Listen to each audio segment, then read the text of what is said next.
Hello, everyone. This is your host, Manoj Tandon. Welcome to another episode of Dark Rhino Security, Security Confidential. Today we have the great Allie Hunter joining us. I say great because she's protecting children. She is a cybersecurity advocate and the author of Mothers Against Cybercrime. It's a book addresses the challenges parents face in protecting their families online. And I'm sure for many of you listening, that's going to be a very hot topic.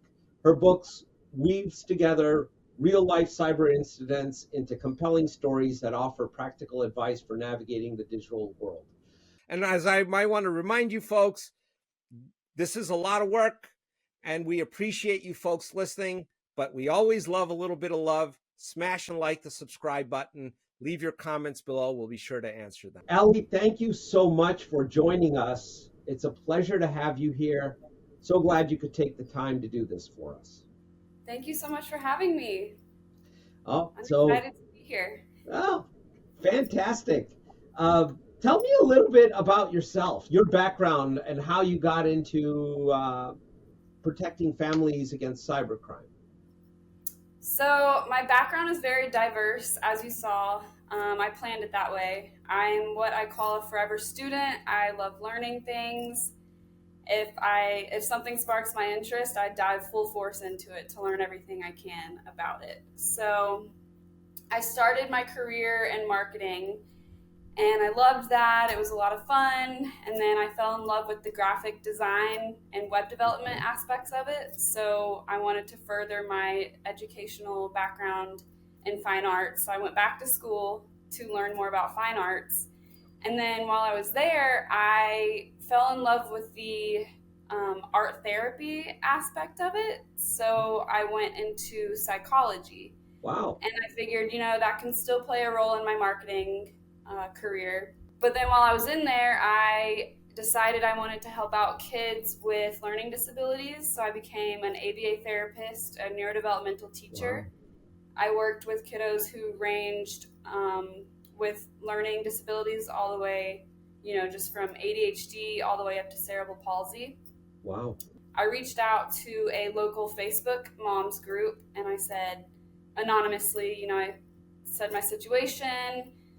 Does anybody have any ideas of what I can do for a new career path? And someone mentioned the Single Mothers program with the Women in Technology. But yeah, so I found out about the Single Mothers program, which basically if you get accepted into the program, they give you a free education, cybersecurity education at Emory University. Wow. They help with childcare during your studies. It was just an amazing opportunity. That's a great deal. I found out about that program 2 days before applications were due. So I hurried. I busted my butt for 2 days because you have to get, letters of recommendation, and not everybody can just up and write a letter of recommendation. Fill out the application, update my resume, answer a lot of questions, but I managed to do that. I went through some interviews and I got accepted into the program. That led me to, so I started trying to attend as many free events that I was able to, because again, single mother budget, not a lot of room for that. But I heard one of the speakers at one of the conferences I went to, she said, your network is your net worth. And so I just started networking like crazy. And part of that was I met one of the professors who was teaching us at Emory, Ben Halpert. He's the founder of Savvy Cyber Kids. And he mentioned looking up, do you know Mr. Robot on, I think it was Netflix? Yes. The TV show? I do know the TV show. I haven't watched a single episode of it, but I do know it. Well, he mentioned to watch that, and I was looking for it because I was new to technology, to the tech field at least. And he mentioned to watch that so you could get, kind of a real life view on what cyber and tech people do all day.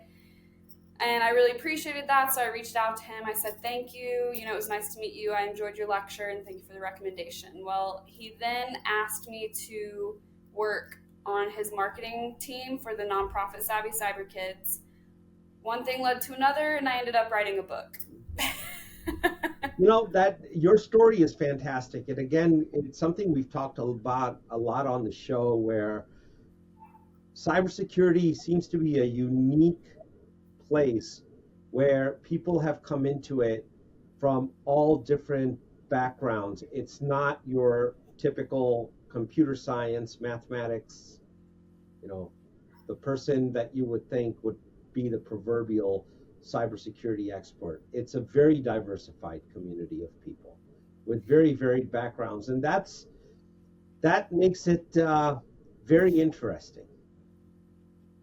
I love that aspect about it because I had no idea it was this diverse, and meeting everybody that I have so far, it's amazing all the different backgrounds that we come from, and then we come together and work together by keeping people safe online, keeping companies safe. Which brings us to this. Now, you've actually in your book focused a lot on real life stories, right? Mm-hmm. Is that first of all, is there one that sticks out? Is there any, or share a couple that stick out, and then I'll ask the next part to this two-parter. But so I would say the one that sticks out to me the most is about a baby monitor being hacked. And so when I started writing this book, my daughter was just over a year old. So that story really resonated with me because, I use my baby monitor all the time for naps, for overnight sleeping. So basically the baby monitor got hacked, and the hacker was using profanity through it. And just the thought of a stranger looking into my baby's monitor, it was terrifying. So it really resonated with me. So that's the story that resonates with me and stands out the most. But I wanted to make sure that I captivated all parents. So I made sure to include stories that include ages, 0 to 18. And there's even a book or a chapter in there about a parent's parent, like a grandparent, just because, not everyone is going to want to read about a baby monitor being hacked. It doesn't relate to them. It doesn't help them, which I totally understand. Incidentally, was the baby monitor hacked through Ring? Because there were a whole bunch that happened there. No, not on Ring. I don't know which system it was. It was a Wi-Fi encrypted one. So okay.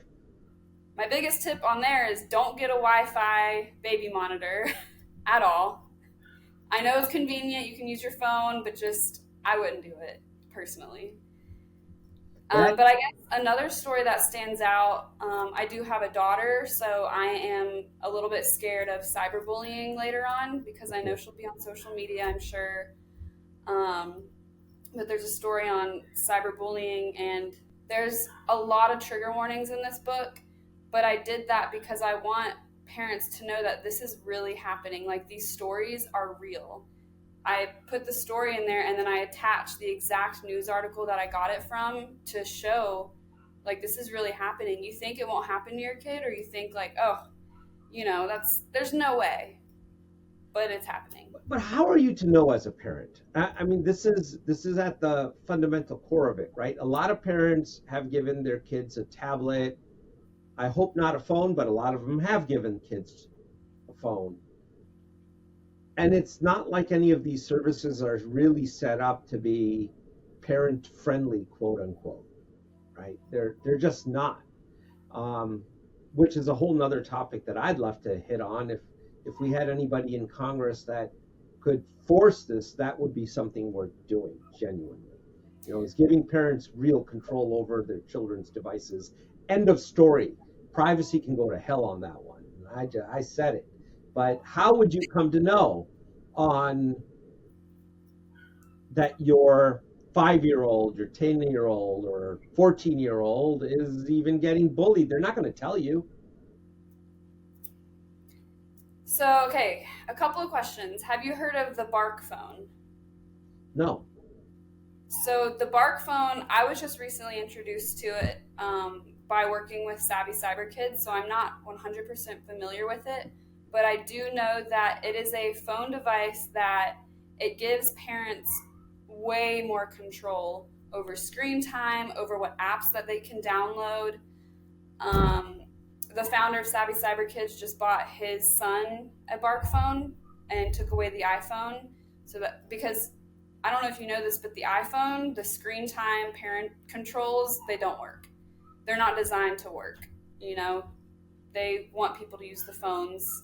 I mean, they're designed to Yeah, I be mean, addictive. look, it's like the old days where we were advertising cigarettes and liquor to kids. I mean, look, anytime you have a corporate interest, and I know I am not going on the left-wing path here, listeners, just understand it.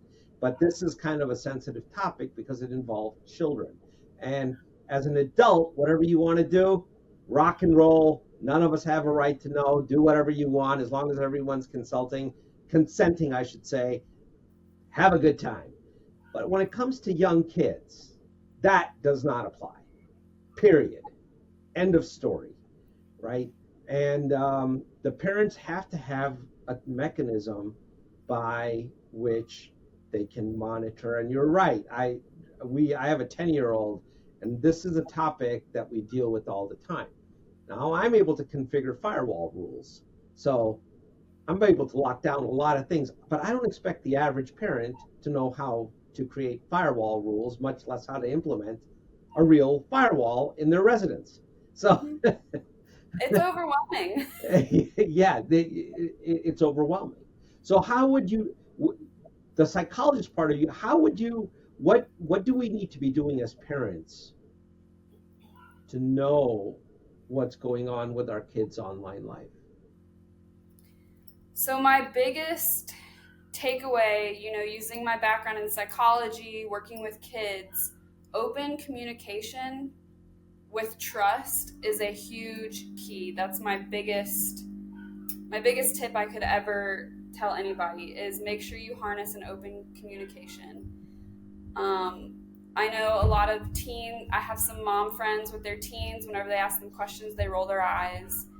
But at this point, consistency is key. Ask them, I don't know, what's the biggest social media trend going on now? Just show some type of interest in what they do online because that will just give them even more of the thought to trust you. And eventually, hopefully, you can talk about everything online.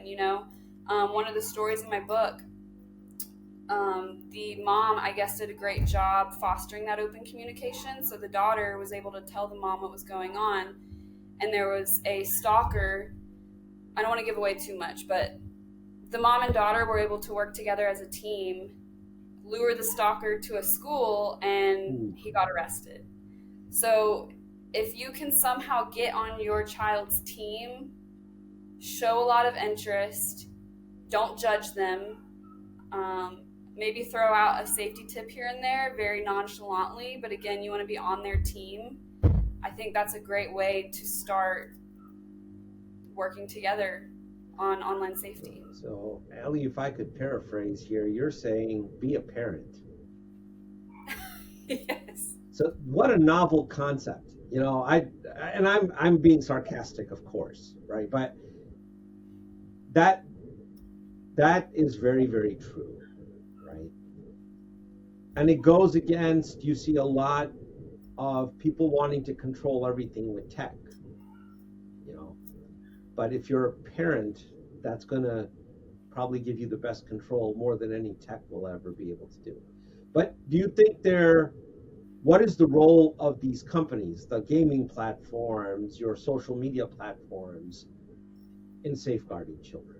Should they be, should, for example, and I'm just picking on them for the hell of it, is Facebook be more accountable, if, if or more responsible, or I think they should. We all probably think they should, but they're not. That's not their main goal. Their main goal is to get the users on there and to use their platform as much as possible. that is their, but they're a money making operation. It's a lot of work, I know, but again, my book, I try to take the really big, fancy, scary cybersecurity information and tips, and I try to put them in, parent terms on, okay, put this in non-tech language so I can figure this out and make it a safer place for my kids. What about another child favorite, Minecraft and Roblox? That's another terrifying topic. So, one of the stories in there, basically, what parents need to realize is that there are predators going into these gaming rooms acting as kids, and they will befriend your child, and they will get things out of your child because your child's unaware of, they think, oh, it's just a kid my age, you know? For example, there was a predator who became friends with this little boy, and he got all of this information out of the little boy, where they lived, his parents' names. Just where they live is scary enough.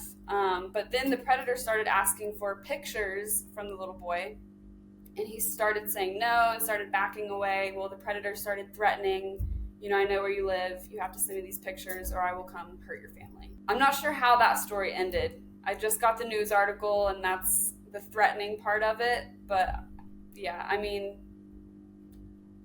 it's happening out there. As kids get older and much more tech savvy, give us some practical tips for parents. What can they do? So we're no longer talking the 8, 9, 10-year-old, right? Someone that you can have much more oversight on. But as they become 14, 15, 16, 17, even 18. Again, my biggest key is open communication. You really want to have their trust. You want to find out what they're doing online. I mean, if you're the parent, if they're under 18 living in your house, say, you know, I have to be a follower of you. Or I know one parent, he has all the passwords to all their social media accounts until they were 18. And I mean, they can't really say no to that, you know? They're your child. They're under 18. They're a minor. You pay all the bills in the house. You probably pay for their phone. And if you want to have access to their social media, you have all the right to do so, in my opinion. Well, in my opinion too, and this is where I think we have a disconnect with the companies, because that is not their opinion, right? So, and to me, that does not work. You know. Well, again, that's where some accountability needs to come into place. I mean, we can fight as hard as we want to in legislation, but at the end of the day, we only have control over ourselves and of our kids. So if we have to, unfortunately, fight against the rules that are in place, then we just have to do that, you know, spend our energy on that. Yeah, those, because, you know, we've had, you know, we've done in October, we used to do this whole horror stories bit, and there's been some horror stories that have come about that people have found out, whether that, you know, something as intrusive as they were pregnant because of the ads they started getting because of the searches they were doing. Again, there's a lot, you know, people can go back and they can look at Security Confidential and look all those up. But all those things, I think, can be deeply worrying to an individual, and they can have a real psychiatric effect, an unintended consequence. So there is a balance, and I know for a fact that we have certainly lost that balance. And what you're saying is very, very true. Is be a parent first, and I think that's probably the most salient advice. And it's, I hate to say it, but I think it's even politically incorrect advice in this day and age to some degree, right? People want external mechanisms of action for everything. Is there a pill that solves my disease? Is there a program that educates my kids? Is there something that'll turn Johnny into a superstar athlete? Well, yeah, there is. It's called you. Yep. But that requires a lot of giving. And the world has changed. I mean, in the world that I grew up in, that wasn't a problem, because a lot of the parents had stay-at-home moms and whatnot, and you know, we didn't have social media because the technology just didn't exist. So But as the world has evolved, that's changed. And I think maybe we've gotten a little bit away from that connection that used to always be there with the children. In my And opinion, only. yeah, well, and as everything evolves, our parenting techniques have to evolve as well. We have to stay on top of it. For the teenager that may be listening and saying, well, my mom's too intrusive. I don't want her getting into my stuff. What are you two people talking about? You know, I know what I'm doing. You think my mom knows anything about social media or dad has a clue? I'm trading in Bitcoins. They don't even know. Yeah, that's a hard one. And I'm still researching that myself because, again, I have a 2-year-old, so my main focus was, the younger group. But I do have mom friends with teens, and they ask me the same questions. So I'm still researching it as well. But again, the main thing is fostering open communications. And like I mentioned previously, the Bark phone, they have better like app control or parental control things to do on that. Sorry, I just lost my entire train of thought. That's okay. We'll get you back. There's quite a few things here to talk about. When you look at the parenting mentality, and it's not the parenting mentality. That just scratch that. It's human mentality because we're in the cybersecurity business and we see the same thing. People become acutely aware of how serious cybersecurity is as a problem in their organization once there is a successful attack. Until then, the issue is it'll never happen to me. It never happens to me. I am going to assume that the same thing holds true, being human nature being what it is, with parents, that these issues are somebody else's problems. They don't happen to us. And how do you get past that as an advocate for children?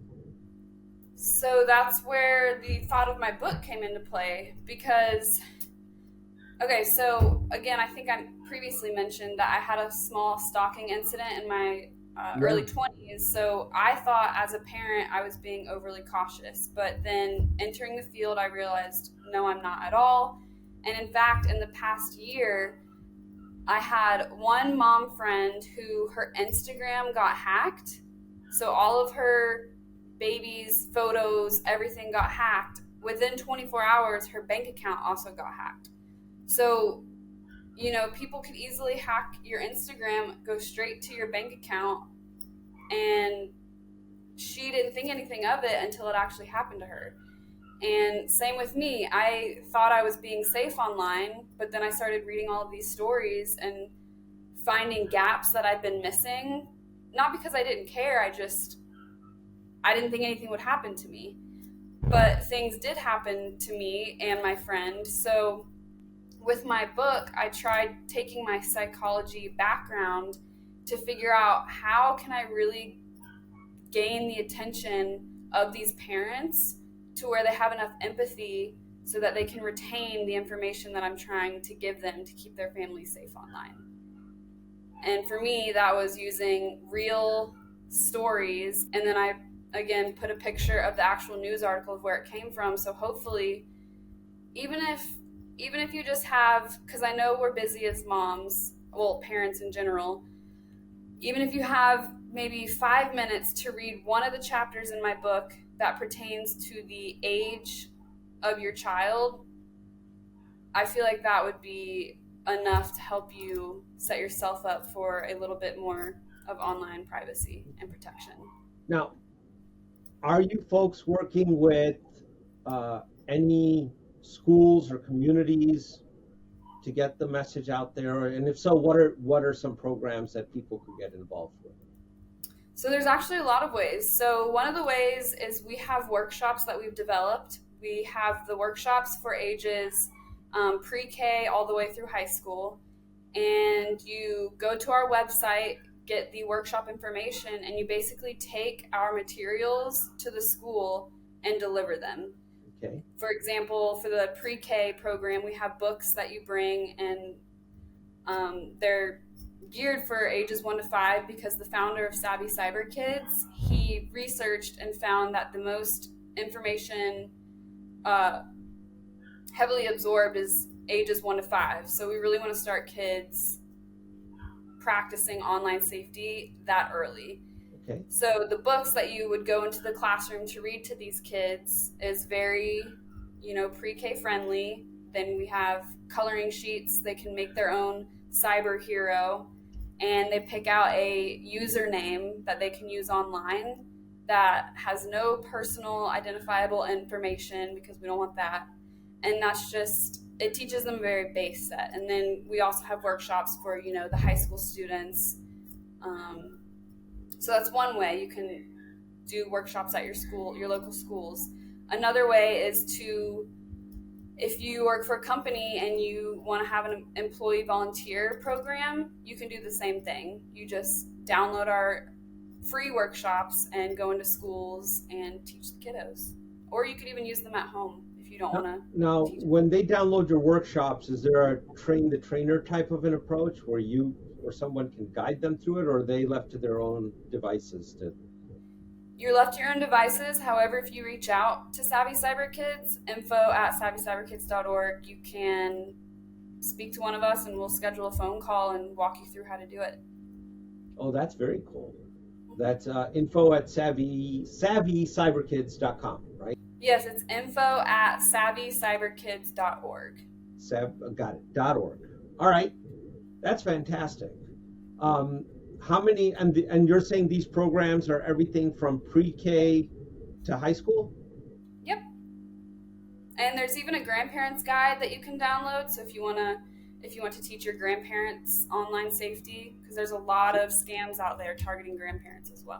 Yeah, no, that's and I do think that's great work you're doing with Savvy Cyber Kids, because that to me makes a lot of sense. I think it'll make a lot of sense to anyone listening, where you have a peer-to-peer network, you get the communities and schools involved, you try and educate people on what's going on online and affect change there. And the earlier in the child's growth cycle that you do it, the better off you're going to be. Absolutely. So key takeaways. Give us some key takeaways that parents can get from your book. Key takeaways. So I want my parents who are reading this to feel empowered and not overwhelmed. That's why I tried putting it as non-technical jargon as I could. And again, I cannot stress the importance of open communication enough.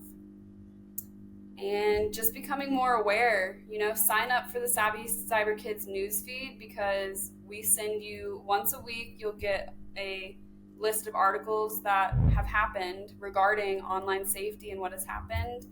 And if you see an article that stands out to you and you say, how do I prevent this from happening? Shoot us an email, shoot us a message on one of our social media platforms, and we'll give you tips right then and there on how to prevent it from happening. That's fantastic. Is there an ability to get a signed copy?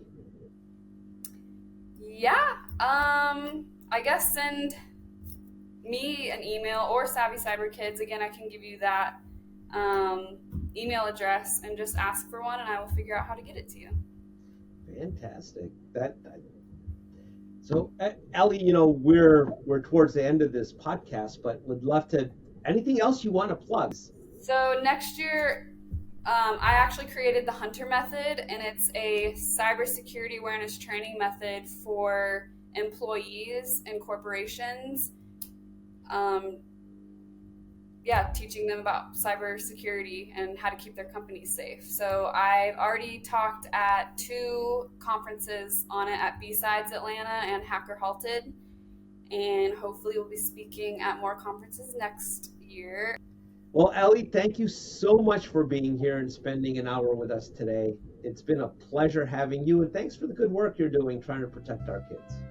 Thank you so much for having me. I appreciate it. Absolutely. Come back anytime you want to share anything. Absolutely. Thank you. Okay.